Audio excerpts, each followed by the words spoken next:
믿습니다. 네, 한 역사 신학자가 이런 말을 남겼습니다. 인류 역사의 가장 큰 사건 세 가지를 말한다면 첫 번째, 하나님이 인간으로 세상에 오셨다는 것이다. 이렇게 말했습니다. 그게 어떤 사건이겠어요?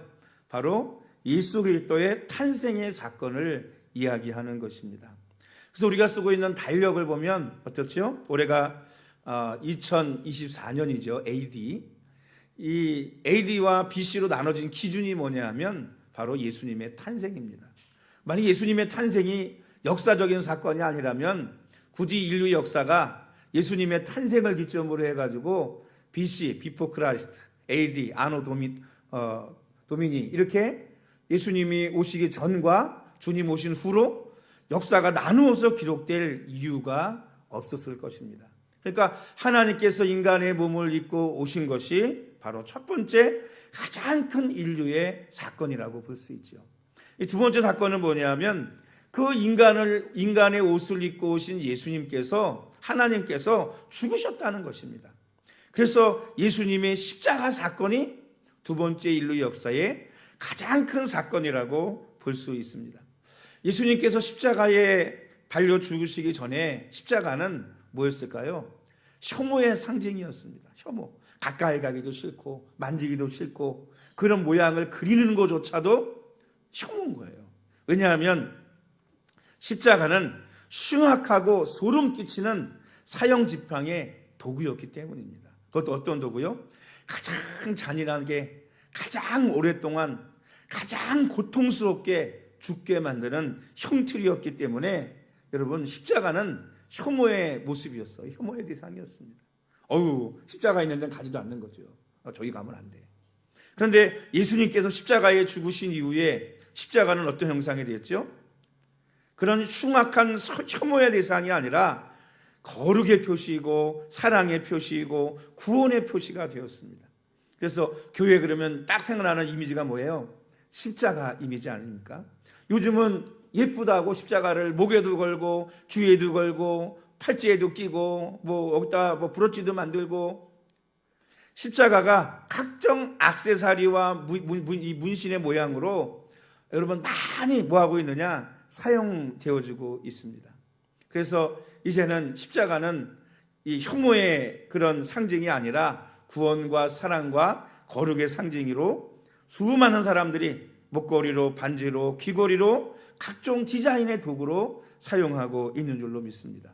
예수님께서 십자가라고 하는 하나의 혐오의 상징을 완전히 뒤바꿔버리는 그런 사건이 바로 하나님의 아들 예수 그리스도께서 십자가에서 죽으신 사건이다 라고 볼 수 있습니다. 이것도 마찬가지로 이게 진실이 아니라면 이렇게 많은 사람들의 생각이 바뀔 수가 없는 거죠. 다른 수많은 증거를 뺀다 할지라도. 세 번째 사건이 뭐냐면 바로 그렇게 죽었던 십자가에 죽었던 하나님의 아들이 뭐하냐? 다시 살아난 사건, 부활의 사건이라고 볼 수 있습니다. 그래서 오늘 여러분, 오늘이 무슨 날이에요? 부활절입니다. 부활절. 원래 매 주일이 예수님의 부활을 기념해서 주일 예배를 드리는 것이지만 특별히 이날은 부활절로 온 세계 모든 교회, 모든 기독교인들이 기뻐하고 찬양하고 예배하는 부활절 날인 줄로 믿습니다. 그래서 우리는 예수님의 부활도 뭘로 믿어요?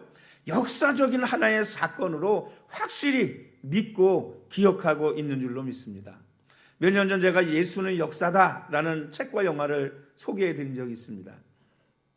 예일대 법대 출신으로 유명한 저널리스트였던 리 스트로베리라는 사람이 쓴 책이거든요. 영화로도 만들어도 나왔는데 이 사람이 자기 아내가 이 교회를 다니기 시작한 거예요. 자기는 철저한 무신론자인데 그런데 자기 아내를 구원해내려고 사랑하는 아내를 교회 뺏긴 것 같은 거예요. 맨날 아내가 교회 간다고 자기랑 안 있고 교회를 가니까. 그래서 뭐 하기 시작했느냐? 이 예수가 가짜라는 거, 탄생이든 죽음이든 부활이든 가짜라는 걸 증명하면 내 아내가 나에게 돌아오지 않겠나. 그래가지고 뭐 하기 시작했냐면 파헤치기 시작했어요. 각종 영국부터 막 다 대길 다니면서 그 오래된 도서관 또 역사전 고증 의사들도 만나가지고 예수님이 이렇게 죽었다는데 죽은 게 맞냐? 부터 해가지고 모든 걸 다 동원해가지고 증명하려고 했는데 오히려 뭘 증명했느냐? 예수님의 탄생과 죽음과 부활이 역사적 사실이다. 승천이 역사적 사실이다. 거기까지 밝히고 하나님 앞에 결국은 무릎 꿇고 예수님을 영접하게 되었습니다. 그리고 나중에 뭐가 됐느냐? 예수님을 만난 다음에 그 모든 직분 다 버리고 목회자가 된 실화를 다루고 있습니다. 여러분, 예수님의 탄생과 죽음 그리고 부활이 실제적인 사건이라고 하는 것을 증명해 주고 있다고 볼 수 있는 것입니다. 예수님의 탄생, 죽음 그리고 부활은 그리스 로마 신화처럼 만들어진 이야기가 아닙니다. 실제적인 사건이고 수많은 증인들이 있는, 지금도 예수님을 파헤치다가 예수님을 만나는 사람들이 지금도 수없이 나오고 있다는 것이, 이 모든 것이 역사적인 사실이라는 것을 우리에게 증명해 주고 있는 것입니다. 그리고 또 하나의 사건이 있다면, 아직 일어나지 않은 사건이지만 어떤 사건이 있겠어요? 예수님의 재림의 사건.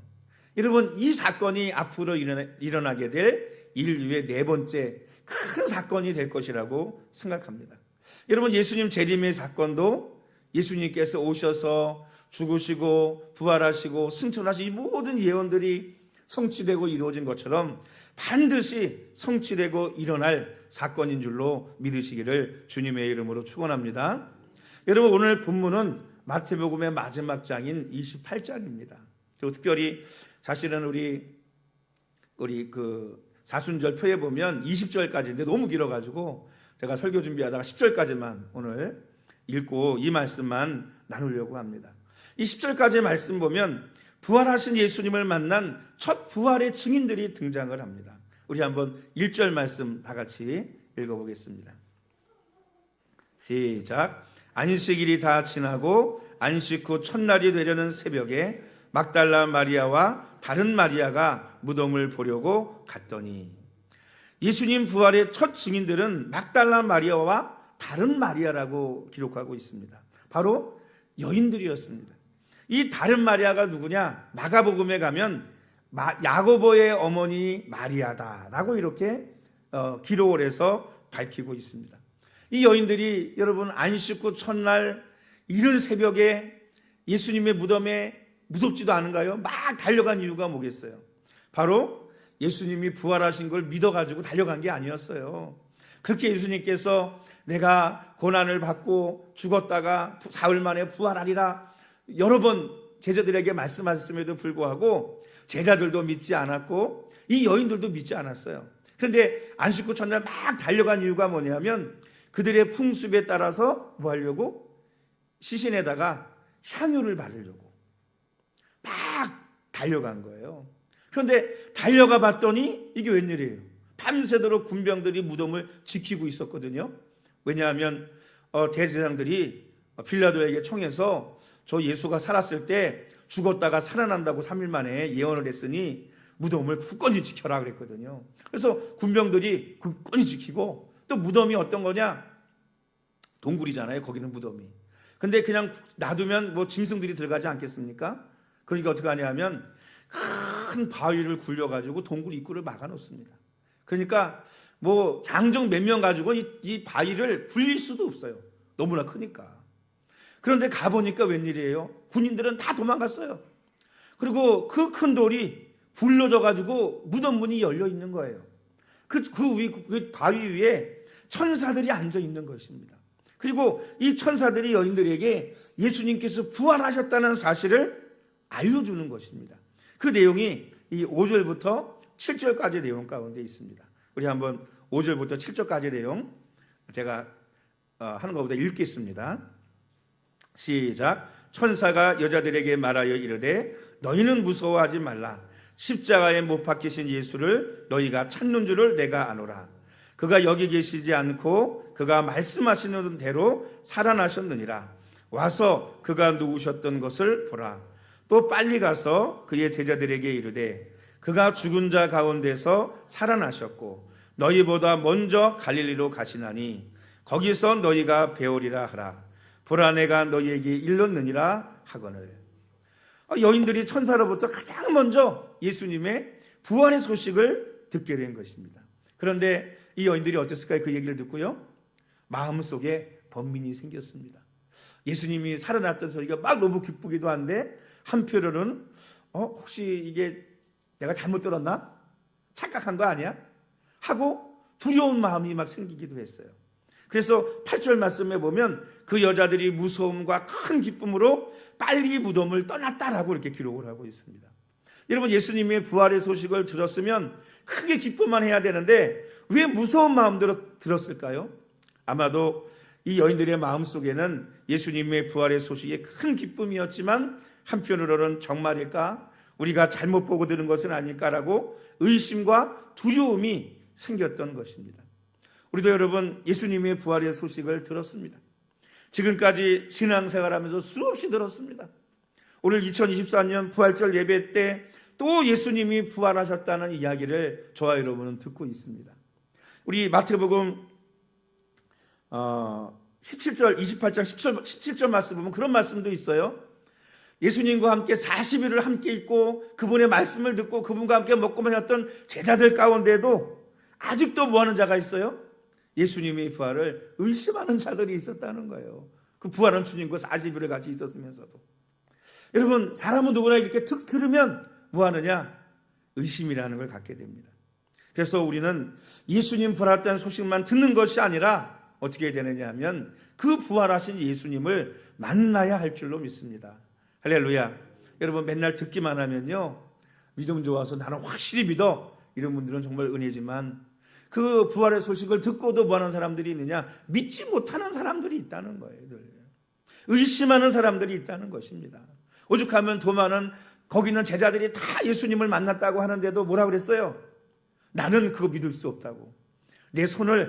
이 손을 예수님의 그 찔린 창자국과 그 못자국에 내 손을 넣어보지 않고는 믿을 수 없다고 얘기했어요. 어떻게 보면 도마가 정상인지 모릅니다. 오늘날도 보면. 그런데 부활하신 예수님 만나니까 어땠어요? 그 앞에 무릎을 꿇고 나의 주시며 나의 하나님이시나이다 고백했던 것이 바로 도마였는 줄로 믿습니다. 이렇게 달려가는 이 여인들에게 예수님께서 뭐 하셨느냐? 나타나셨습니다. 그래서 그 두려워하는 그들을 예수님이 만나주셨어요. 우리 9절 10절 말씀 읽겠습니다.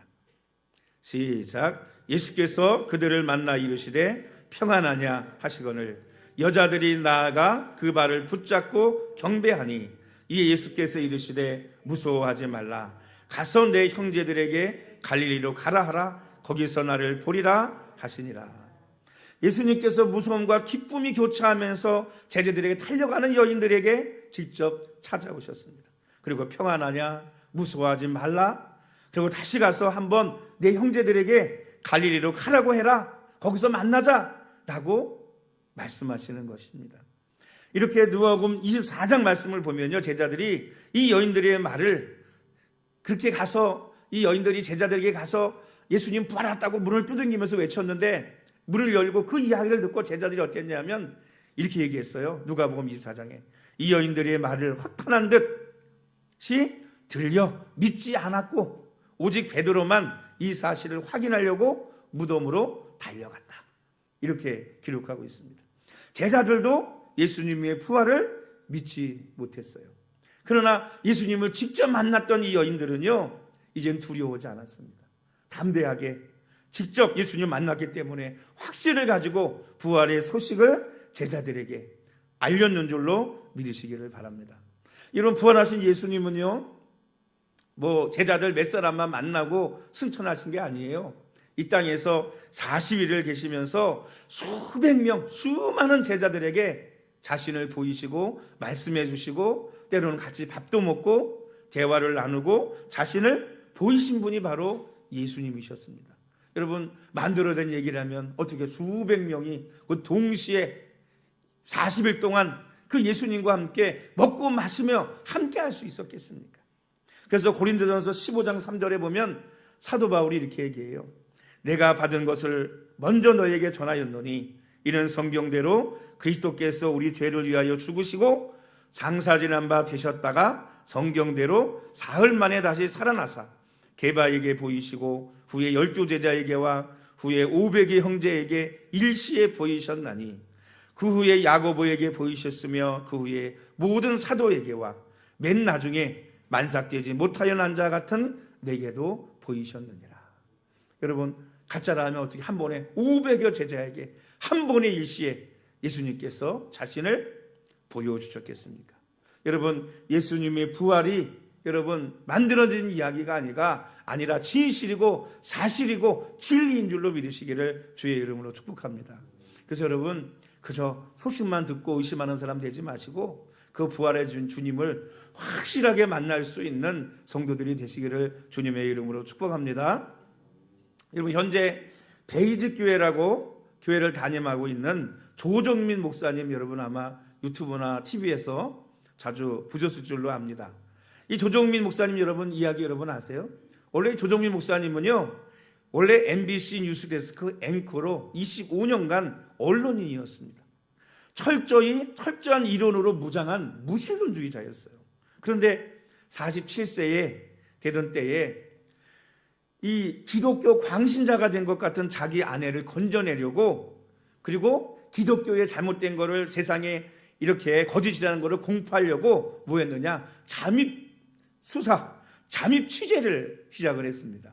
그래서 아내 따라서 몰래 새벽 기도를 갔는데 아마 그 교회가 순복음 교회였나 어떤 교회였는지 모르겠는데 굉장히 뜨거운 교회였던 것 같아요.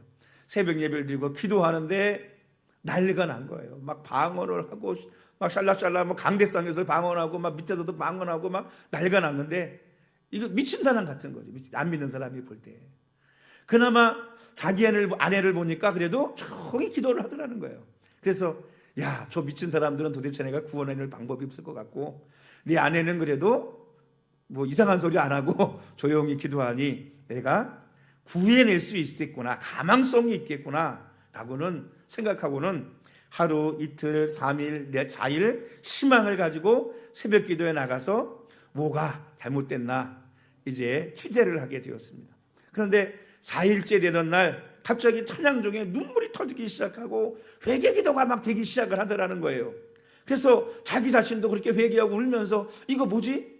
정말 기독교가 진짜란 말인가? 생각이 들어가지고 그래? 내가 그래도 진짜인지 아닌지 알려면 성경을 알아야 되지 않겠나? 그래서 성경을 읽기 시작했습니다. 성경을 읽다가 누굴 만나요? 예수님을 만나는 거예요. 나중에 알아보니까 아내가 1년 전부터 구역 친구들한테 자기 남편을 위해 기도해달라고 부탁을 하고요, 수십 명이 이분을 위해서 계속해서 기도해 오고 있었다는 것입니다. 그리고 성경을 읽다 보니 주님이 자신을 위해 죽으시고 부활하셨다는 헛소리가 아니고 진리라는 것을 깨닫게 됩니다. 그리고 부활의 주님을 만나게 되었습니다. 부활의 주님이 주시는 소망과 기쁨 속에 살다가 6년 후에 53세에 IMBC 사장직을 집어던지고 보스턴 신학교 거기에 입학을 해가지고 뭐가 되느냐, 목사님이 되는 거예요. 그래서 지금 현재 베이직 처치를 섬기는 목사님으로 섬기고 있습니다. 옛날에 그 KBS 아침마당이라는 프로 여러분 아시잖아요. 그 프로에 나와가지고 자신의 간증을 하면서 교회가 어떤 곳이다 라고 하면서 막 오히려 복음을 막 전하는 간증, 그 아침마당에 나와가지고 그런 것을 해가지고 저도 유튜브 보다 보고서 은혜를 받은 적이 있습니다. 여러분 한번 봐보세요. 조정민 목사 아침마당 그러면 나와요. 그리고 보니까 부활의 주님을 만난 사람들이 목회자가 되신 분들이 굉장히 많더라고요. 여러분, 핍박자였던 사도가 된 바울도 핍박자였다가 뭐가 됐어요? 예수님의 사도가 됐죠. 예수는 역사다라는 책을 쓴 그 주인공은 리스트로벨이라고 하는 분도 여러분 저널리스트에서 목회자가 됐습니다. 이 MBC 사장이었던 조정민 목사님도 목사님이 됐어요. 또 종자연을 만들어가지고 교회를 핍박했던 이정은 교수도 목사님이 되셨어요. 그래가지고 좀 유튜브에 목회자로 많이 나오더라고요. 그렇다고 여러분 보고 목회자가 되는 얘기는 아닙니다. 여러분, 세상에 드러나지 않은 이 부활의 주님을 만나고 목회자가 되지 않은 분이 더 많기 때문에 굳이 목회자가 되실 이유는 없어요. 그러나 공통점이 있다면 부활의 주님을 만나고 인생의 방향과 목표가 완전히 바뀌었다는 것입니다. 이 조정미 목사님은 그런 얘기를 합니다. 교회를 다니는 것이 구원의 길이 아니라고 얘기해요. 뭐가 구원의 길이냐? 부활의 주님을 만나는 것이 부활의 길이라는 거예요. 구원의 길이라는 거예요. 부활의 주님을 만나는 것이. 예수님은 우리가 교회가 되라고 하셨지 교회를 다니라고 하지 않으셨다는 거예요. 여러분, 교회를 다니지 마시고 여러분이 교회가 되시기를 주님의 이름으로 축원합니다. 교회를 다닐 때는 그냥 건물을 왔다 갔다 하는 거잖아요.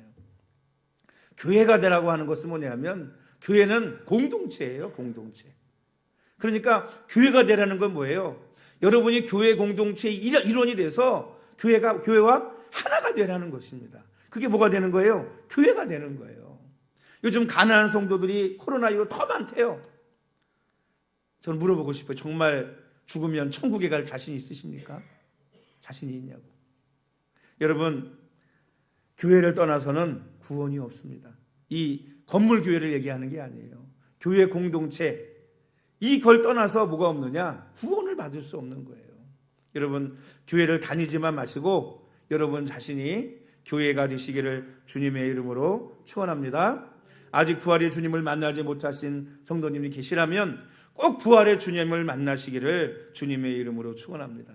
지금도 교회를 다니며 교회의 소식을 들으나 부활의 주님을 못 만난 사람들이 너무나 많습니다.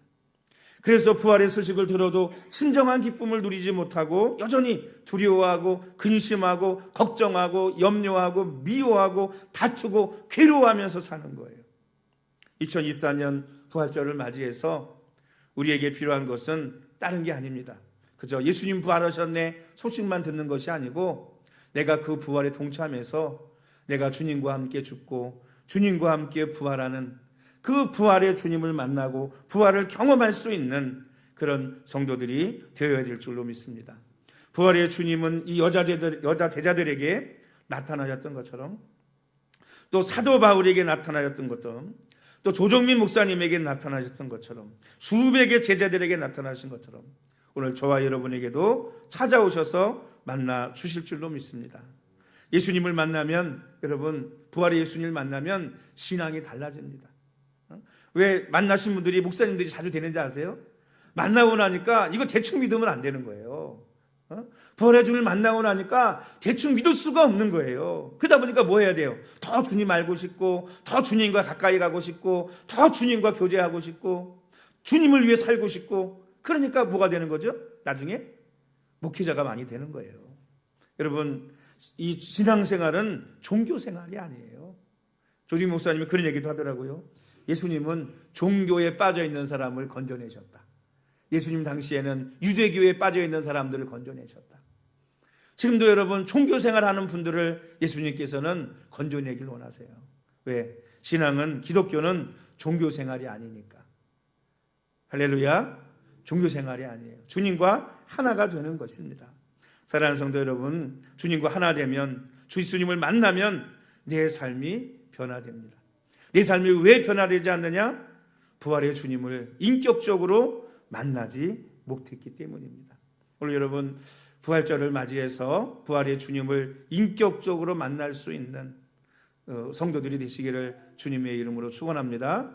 교회를 다니지 마시고 여러분이 교회의 일원으로 교회와 하나가 되어지고 여러분이 즉 교회가 되시기를 주님의 이름으로 축복합니다. 따라합시다. 부활하신 예수님을 만납시다. 를 다 만나시기를 주의 이름으로 축복합니다. 이렇게 기도하십니다.